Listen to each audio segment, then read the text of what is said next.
Hey everybody, it's me, Liv. So I am back and I got this tag that I purchased over at Spectrum Art Creations.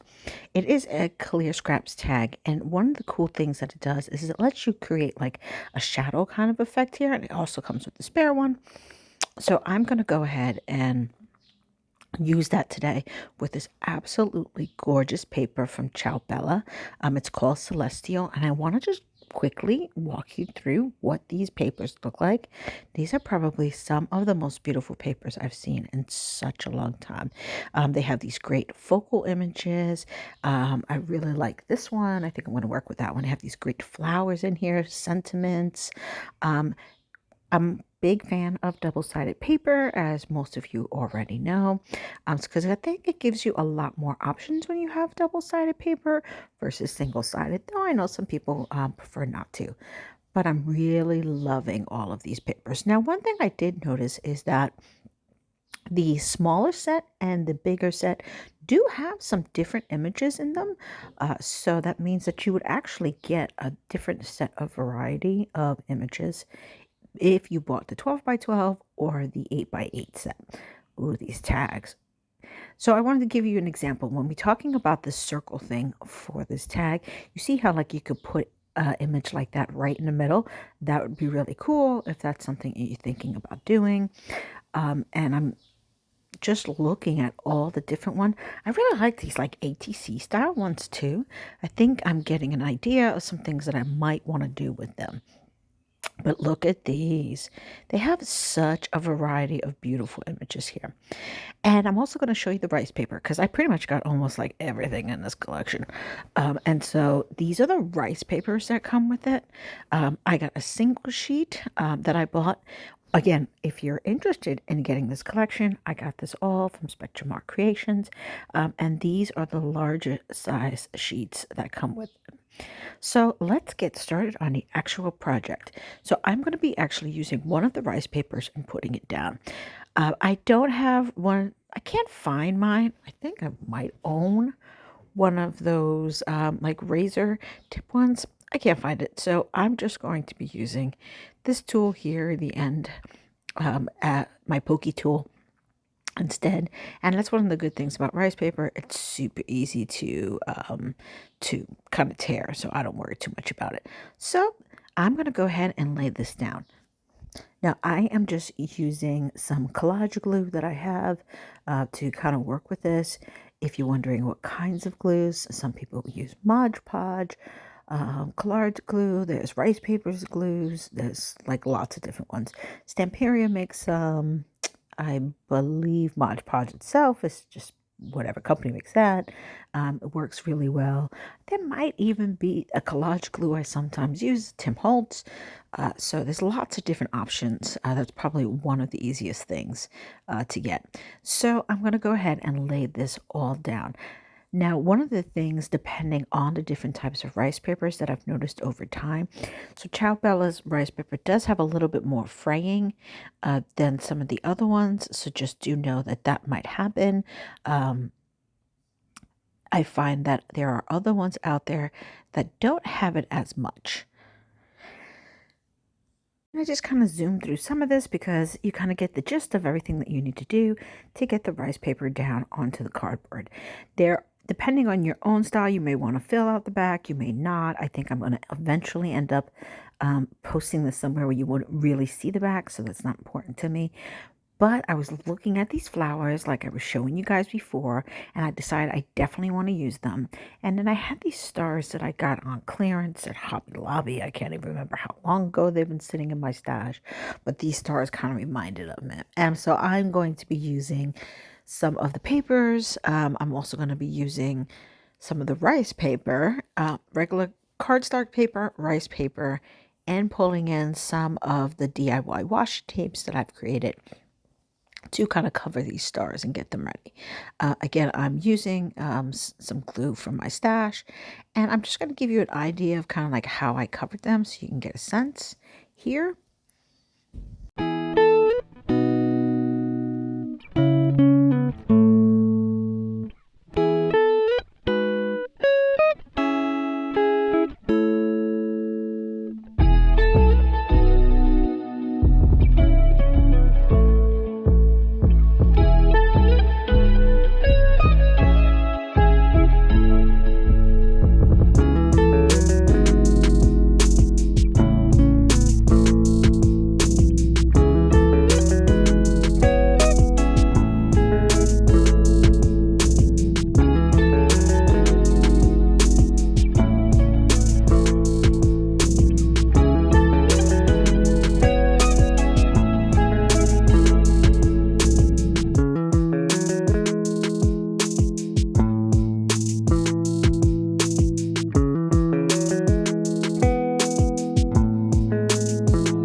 So as I'm picking the patterns of the paper, I want to make sure I'm picking ones that are pretty bright and really give a lot of different variety to the stars since I will be using them on the project.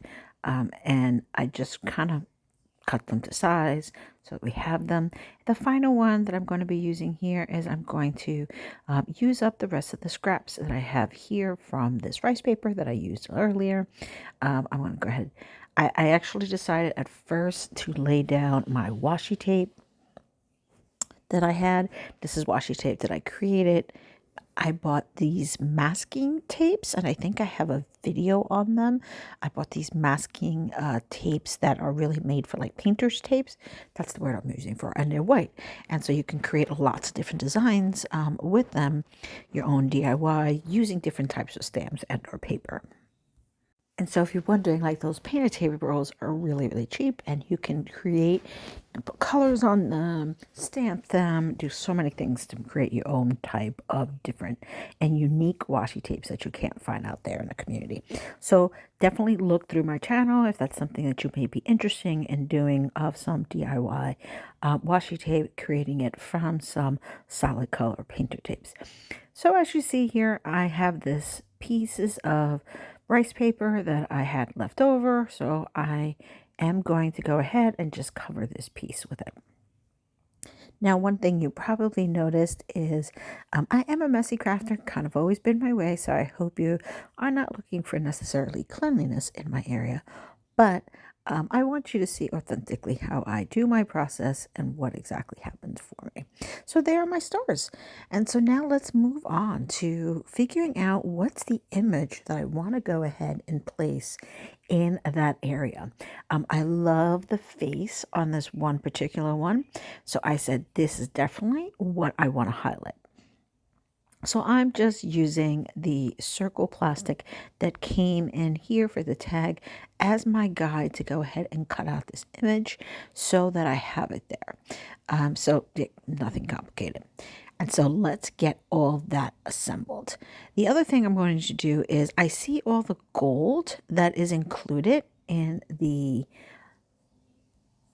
this project. So I'm going to actually go ahead and add that eventually to the circle. But as I was looking at my tag, this happens to me all the time. I'm thinking, you know what? It's all too much of the same color. It's kind of boring. So again, since I have those scraps of the rice paper that I was using on another project, I'm going to go ahead and add it at random places throughout the project. That's going to bring in some of the blues that you saw from the initial one that I did and the initial image that I'm going to be using. Also brings in the blues from the stars that we're going to be applying. And finally, I will be adding some of the cutouts that I created from the flowers on some of the papers. So I want to kind of create some type of continuing of colors that you can see throughout the project. So what's my rhyme and reason? Don't really know. This is kind of how I craft, just kind of what comes to me and where I think things will strategically make sense. So here again is that circle loop that I want to add the gold to. I'm just using some of my wax and I'm going to go ahead and put it all over the edge. Now for a cardboard like this wax is amazing. Could you use a brush? Absolutely. Again, since I'm one who just feels like my work gets on better when I'm all up in making a great big old mess, I'm just going to go ahead and use my finger. I really don't mind, and I just wash it all off when I'm sitting done. So again, you see, I'm actually wanting to bring in some of that gold onto the other parts of the tag. So I'm going to go ahead and, rub it on all of the edges so that you can see the gold edging that kind of matches. And so as you see that circle, just beautiful. Really, really love it. The other thing I was thinking is for the stars to kind of bring it all together, I'm going to go ahead and use the wax on all of the star edges, and that also keeps the same kind of color consistency idea going here. So once I have that all set, I'm going to finish up some of the assembling here.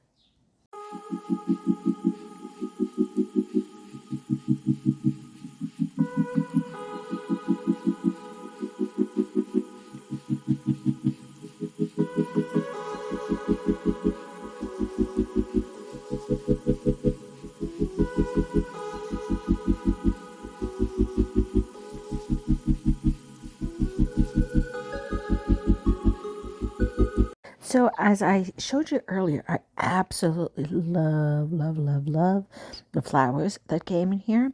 And so I'm trying to figure out how exactly I want this placement to be. I wanted a little bit of dimension, so I went ahead and stuck that star underneath. And then I'm actually taking these flowers to kind of serve as a border here for the image that I had. Now I've already glued it down in another one, and if you're wondering what glue I'm using art glitter glue. Do not worry, I know you see that white glue on the center clear piece. It will dry clear, so that is one of the things I love about art glitter glue, that it does dry clear when it's all said and done, so I don't get too worked up. Now, in regards to the sentiments, these were actually part of the paper collection.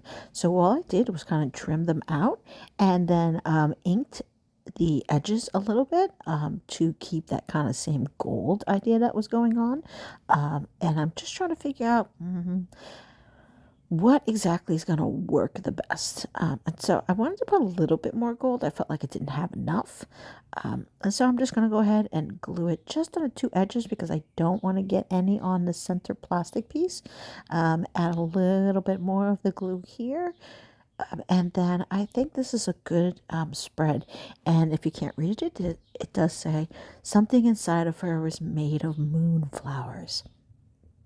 I covered the plastic for a little bit as I did a little bit of spackling with some white paint. This is Delusions ink that I usually use for my splatter. I'm kind of getting that in all the different areas and absolutely loving how this is coming out. I did feel I needed more black. Don't ask me why. There was something about this that was like, oop, missing black. So I just took out my Nuvo drops. This is a black one. And I'm going to go ahead and ink it up. And as I was doing it randomly, I kind of felt like I wanted to decorate the center one a little bit more. I know it makes it look more like a porthole, but that's just kind of what came to me. So I'm just going to go ahead and go with it and go ahead and put my drops down. Now, if you're wondering, do I mess up? As you see, yes, I do sometimes with the ink drops, but overall, I think I've gotten a handle of how to do my Nuvo drops in a way that I'm pretty happy with. And again, I'm just kind of putting them all over the place in areas where I think it actually makes sense and using a variety of sizes. And I want to give you a little bit of a close up. This is the finished product. It is all dried, so it's been a few hours later, and I absolutely love it. I hope you guys, if you decide to do a project like this, please feel free to share. Thank you so much for watching, and I'll see you soon. Bye.